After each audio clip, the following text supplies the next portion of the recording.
Hello friends, মাই gardening live চ্যানেলে আপনাদের সবাইকে স্বাগত। আজকে আমার কাছে যে জবা গাছটি আপনারা দেখতে পাচ্ছেন, এই জবা গাছটি থেকে এই রকম ছোট্ট ছোট্ট প্রচুর ফুল ফোটে। এই জবা অনেকের কাছে লক্ষ্মী জবা, চাইনিজ জবা বা মিনি জবা নামে পরিচিত। এই লক্ষ্মী জবা গাছের প্রতিস্থাপন কিভাবে করতে হয় তাই নিয়েই আজকের আমার এই ভিডিও। তার আগে কিছু কথা বলে নিই। বন্ধুরা, অন্যান্য জবা গাছের মতো এই জবা গাছের 7 থেকে 8 ঘন্টা সূর্যের আলোর প্রয়োজন হয় না। মাত্র 2 থেকে 3 ঘন্টা রোদ্রে রাখলে খুব ভালো ফুল দেয়। যে সকল বন্ধুরা ব্যালকনিতে গাছ লাগিয়েছেন অথচ রৌদ্রের অভাবে জবা গাছ লাগাতে পারছেন না, তারা অনায়াসেই এই মিনি জবা গাছটি লাগাতে পারেন। শুধুমাত্র প্রচণ্ড শীত ছাড়া সারা বছর এই গাছ থেকে আপনারা ফুল পেয়ে যাবেন। এই জবা গাছের মাটি এমনভাবে তৈরি করবেন যাতে মাটিটা খুব হালকা হয়, কারণ মাটির ভেতরে যদি কোথাও জল জমে থাকে তাহলে পাতার সমস্যা হয় এবং গাছের গোড়া পচে যায়। দোআঁশ বা বেলে দোআঁশ মাটি ব্যবহার করলে জবা গাছ খুব ভালো হয়। আপনাদের কাছে যদি এঁটেল মাটি থাকে তাহলে তার সাথে কিছুটা পরিমাণ বিল্ডিং তৈরি করার বালি মিশিয়ে নেবেন।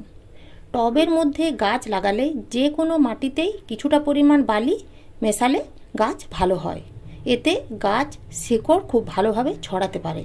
টবের মাটিটা কখনোই শক্ত হয়ে যাবে না, সবসময় দেখবেন একটা ঝুরঝুরে ভাব থাকবে।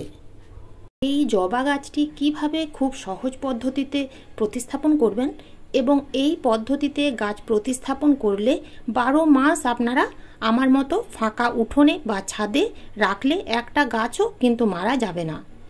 এই লক্ষ্মী জবা গাছটি প্রতিস্থাপন করতে যে মাটিটা আমি নিয়েছি এটা পূর্বে ব্যবহৃত টবের মাটি।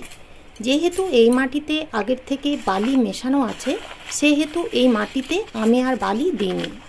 শুধুমাত্র কিছুটা পরিমাণ কিচেন ওয়েস্ট কম্পোস্ট সার মিশিয়েছি।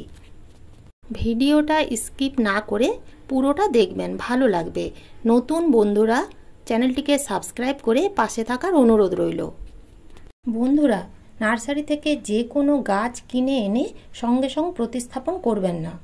গাছটিকে মোটামুটি 8 থেকে 10 দিনের জন্য খোলা জায়গায় রেখে দেবেন, কারণ নার্সারির এক পরিবেশ থেকে বাড়ির এক পরিবেশ সম্পূর্ণ আলাদা। তাই বাড়ির পরিবেশের সাথে মানিয়ে নিতে খুব কম করে হলেও 8 থেকে 10 দিন সময় দিতে হবে। গাছ নার্সারি থেকে কিনে এনে সঙ্গে সঙ্গে প্রতিস্থাপন করলে দেখবেন অনেক সময় গাছ ঝিমিয়ে যায়, গাছের পাতা হলুদ হয়ে যায়, এছাড়াও কুড়ি ঝরার মতো নানান রকমের সমস্যা দেখা দেয়। চলুন তাহলে জবা গাছটির প্রতিস্থাপন শুরু করা যাক। এখানে আমি যে টবটি নিয়েছি এটা একটা মাটির 10 ইঞ্চির টব। আপনারা চাইলে 10 থেকে 12 ইঞ্চি টবেও লাগাতে পারেন। প্রথমেই দেখুন টবের ফুটোটা একটা খোলামকুচি দিয়ে ঢাকা দিয়ে দিলাম। তারপর কিছুটা পরিমাণ চিপস্টোন দিয়ে দিলাম। এইভাবে চিপস্টোন দেওয়ার পর আরও কিছুটা পরিমাণ বালি উপর থেকে ছড়িয়ে দিলাম এবং একটা সুন্দর বেড তৈরি হয়ে গেল। এইভাবে যদি আপনারা ড্রেনেজ সিস্টেমটা ঠিকঠাক তৈরি করতে পারেন তাহলে কখনোই টবের মাটিতে জল জমবে না। এরপর কিছুটা পরিমাণ প্রস্তুত করা মাটি টবের মধ্যে ভরে নিচ্ছি। এরপর প্লাস্টিকের ব্যাগ থেকে খুব সাবধানে গাছটিকে বের করতে হবে যাতে শেকড়ের মধ্যে কোনো আঘাত না লাগে। দেখুন বন্ধুরা, নার্সারিতে কিন্তু এই ছোট্ট গাছটিকে একেবারে ঝুরঝুরে মাটিতেই লাগিয়েছে। হাত দেওয়ার সাথে সাথেই মাটিগুলো ঝরে পড়ছে। গাছটিকে টবের মাঝখানে বসিয়ে আরও মাটি দিয়ে টবটাকে পূর্ণ করে দিলাম। জবা গাছের প্রতিস্থাপন হয়ে গেছে। এরপর খুব সাবধানে আস্তে আস্তে টব ভর্তি করে জল দিয়ে দিতে হবে। জল দেওয়ার পর এই গাছটিকে ছায়াযুক্ত স্থানে 4 দিনের জন্য রেখে দেবেন।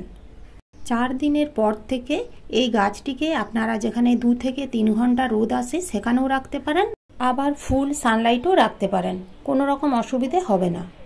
গাছ প্রতিস্থাপন করার 15 থেকে 20 দিনের মধ্যেই দেখতে পাবেন ছোট্ট ছোট্ট পাতা গজাচ্ছে এবং তারপর থেকেই এই জবা গাছের খাবার দেওয়া শুরু করবেন।